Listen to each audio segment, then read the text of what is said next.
Conforme divulguei nas redes sociais, vamos entrevistar o presidente do Sindigás, o Sindicato das Distribuidoras de Gás GLP do Brasil. Chegou agora há pouco do Rio de Janeiro, Sérgio Bandeira de Mello. Tinha chamado a atenção nas redes sociais sobre uma preocupação que nós estamos tendo, presidente. Quero ouvir a sua opinião a respeito. Nós aqui do Rio Grande do Sul, eu como vice-presidente do Fórum Latino-Americano de Defesa do Consumidor, muito preocupado com essa questão que está sendo colocada aí pela Agência Nacional do Petróleo, a ANP, de abrir a possibilidade de revendas de gás encherem parcialmente botijões para esse consumidor que quer colocar R$10, quer colocar R$20. Eu estou muito preocupado com essa questão, porque envolve a vida e a segurança dos consumidores, sua família e tudo, a questão da fiscalização. Como é que vocês do Sindigás estão vendo isso, presidente? Na verdade, a gente vê com muita preocupação, porque, primeiro, não é um projeto. Até hoje não foi apresentado a nós um projeto. É uma ideia. Uma ideia colocada sobre a mesa, que nós tratamos com muito respeito. Em outubro do ano passado, 2018, foi apresentada essa ideia. Nós contribuímos através da tomada pública de contribuições, colocando nossos projetos, os nossos estudos econômicos e os estudos técnicos, mostrando que havia um risco muito grande em fazer isso, uma inviabilidade técnica, uma inviabilidade econômica que levaria a fraude e a riscos inaceitáveis. E esse assunto, até hoje, nós não vimos por parte da ANP, na verdade, nenhum estudo da ANP que sustente essa defesa. Agora, de repente, não mais que de repente, no debate do novo mercado de gás, discutindo gás natural, esse tema reaparece com uma força desproporcional, como se fosse ser colocado, como se fosse a bala de prata. O Brasil é o país da bala de prata, né? Vamos resolver tudo com o fracionamento do botijão. A primeira coisa que eu falo sempre é o seguinte: eu não conheço um consumidor que tenha interesse em comprar menos gás no botijão. Então, assim, a demanda não vem do consumidor. E, além disso, você vai inserir questões de insegurança muito grandes. É muito importante, Apple, e obrigado pela oportunidade de estar aqui com você. Primeiro, a gente saber o seguinte: os 120 milhões de botijões que tem em circulação no Brasil, são 35 milhões vendidos todo mês. Tá? 120 milhões que estão em circulação no Brasil, nenhum deles, segundo as normas técnicas, estão preparados para enchimento in loco. Todos eles estão preparados para enchimento em plantas industriais distantes de qualquer aglomeração humana ou urbana. Plantas que eu conheço, inclusive aqui em Canoas, no Rio Grande do Sul. É uma produção industrial. Aqueles botijões entram numa linha e eles vão recebendo a carga, vão recebendo o lacre, e aquele botijão que está de alguma forma prejudicado na sua manutenção, enfim, está com algum defeito, ele é retirado dessa linha. Isso é o mais importante. Exatamente. Então, quer dizer, você tem um processo industrial, você tem um processo de escala com relação a isso, e você tem um processo de controle da qualidade. É muito interessante, assim, o consumidor, ele recebe em casa, a gente banaliza e talvez a gente nem percebe no nosso dia a dia. Essa embalagem pré-medida, como café, arroz, feijão, etc., ela já chega para nós prontinha, lacrada, fechadinha. O lacre está rompido, o arroz está um pouquinho aberto, você recusa e não leva.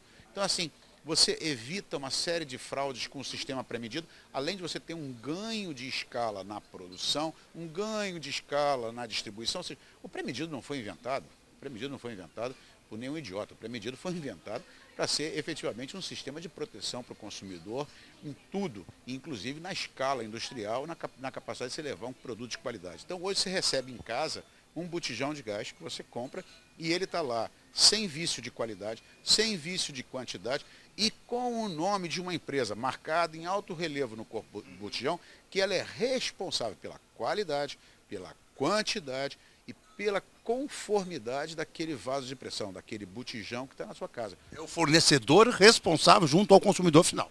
E não tem como escapar da responsabilidade. Não tem como escapar da responsabilidade. Inclusive, a própria Agência Nacional do Petróleo, que hoje coloca em discussão esse tema, ela exige que essas empresas tenham um serviço 24 horas por dia, 365 dias no ano, para um 0800 que as pessoas podem chamar e dizer: estou com problema com o meu botijão. E a empresa tem que se virar e dar fim ao problema que o consumidor está tendo.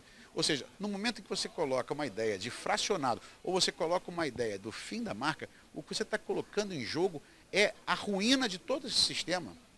que protege o consumidor. Eu costumo dizer o seguinte, a marca no botijão de gás, ela, além de ser um direito, um símbolo, um signo, um signo que faz com que o consumidor tenha o poder de decidir qual é o botijão que ele quer levar, qual é a marca que ele prefere, como comprar e etc., é uma obrigação da distribuidora de manter aquele botijão em perfeito estado. Se discute muito assim, o botijão é do consumidor, então o consumidor pode fazer com ele o que quiser.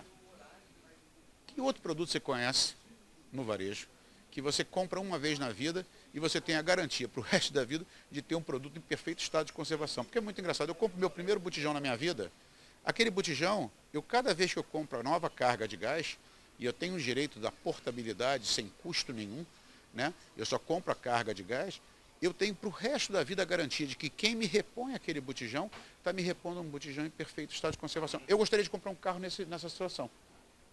Gostaria muito de comprar um carro nessa situação.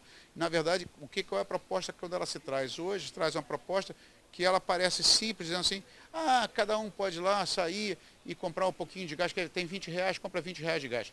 A primeira coisa que eu pergunto é o seguinte, quem está assistindo aqui teu programa, quer colocar um botijão de 13, 14 quilos vazio nas costas para ir comprar R$20 de gás? Honestamente, eu não consigo entender que essa demanda exista. Além disso, seguinte, tem uma situação com relação a essa questão da venda fracionada. Você é uma pessoa que luta junto com a gente há muitos anos no combate à informalidade e à clandestinidade. A clandestinidade e a informalidade na venda do GLP, a gente sabe que é aquela botequim, casa de ração, farmácia, açougue, etc., que vende botijão e que a gente sabe que armazena ele de forma inadequada, sem licença do bombeiro, sem licença da ANP para fazê-lo. Então representa um risco à vizinhança. Além disso, aquele motoqueiro que transporta GLP, o botijão de gás na moto, etc. Tudo isso é proibido. O que acontece? De qualquer forma, mesmo sendo proibido, e não estou defendendo isso, o consumidor, quando recebe esse produto, recebe um produto sem vícios. Porque aquele produto vem lacradinho, com o nome da empresa lá, responsável, está tudo direitinho com ele. Esse mesmo poder público que não consegue impedir que a motocicleta transporte botijão, esse mesmo poder público que não consegue fazer com que a casa de ração venda botijão de gás e armazene de forma inadequada, esse poder público está dizendo que agora, perto da minha casa, vai ter um cara que vai encher botijão e ele está garantindo que não vai ter fraude de quantidade, nem de qualidade e nem tampouco de segurança. Desculpa, assim, eu acho que a gente tem que entender que no Brasil a gente não tem uma capacidade de fiscalização tão grande, e não é capacidade de fiscalização porque nós sejamos pior do que ninguém, não. Nós não temos dinheiro, capacidade financeira para que a máquina do Estado faça a fiscalização adequada. E não temos como inserir esse novo custo na máquina do Estado, porque isso vai voltar no custo do produto. Não tem dúvida. Quando o presidente Fernando Henrique Cardoso regulamentou o Código de Defesa do Consumidor, assinou o decreto regulamentador, a primeira coisa que ele fez foi extinguir a SUNAB, que era a maior estrutura de fiscalização que se tinha no país, e passou a responsabilidade de fiscalizar todas as relações de consumo para os PROCONs muito desestruturados, Sérgio Bandeira de Mello. Então é o seguinte, nós temos realmente carência de estrutura de fiscalização no nosso Estado brasileiro em todas as áreas. Aí você imagina, o GLP ele é mais pesado que o ar, ele fica mais perto do chão. Um risco de explosão, acendendo uma flecha de luz, o sujeito resolve fumar, eu vejo os postos de combustível estão ali proibido de fumar, as pessoas fumam no posto. O brasileiro não tem cuidado com a segurança. Agora imagina uma revenda aí no fundo de uma garagem, recarregando, fazendo chupeta com mangueira para dentro de um botijão do outro.